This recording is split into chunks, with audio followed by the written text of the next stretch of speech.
আমার সেই গল্পটা এখনো শেষ হয়নি। শোনো, পাহাড়টা আগেই বলেছি ভালোবেসেছিল মেঘকে, আর মেঘ কিভাবে শুকনো খটখটে পাহাড়টাকে বানিয়ে তুলেছিল ২৬ বছরের ছোকরা, সে তো আগেই শুনেছ।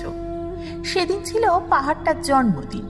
পাহাড় মেঘকে বললে, আজ তুমি লাল শাড়ি পরে আসবে।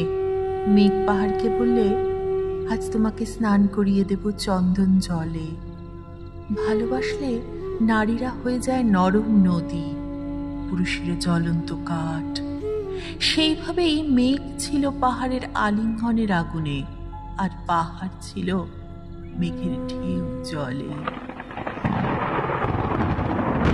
হঠাৎ আকাশ জুড়ে বেজে উঠল ঝড়ের জগঝম্প।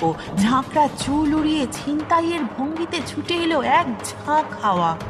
মেঘের আঁচলে টান মেরে বললে, ওর ছড়ি, তোর বিয়ে, তোর বিয়ে, তোর বিয়ে। এখনো শেষ হয়নি গল্পটা। বজ্রের সঙ্গে মেঘের বিয়েটা হয়ে গেল ঠিকই, কিন্তু পাহাড়কে সে কোনো দিনই ভুলতে পারল না।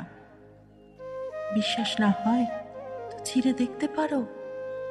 পাহাড়টার হাড় পাঁজর, ভেতরে থই থই করছে শত ঝর্ণার জল।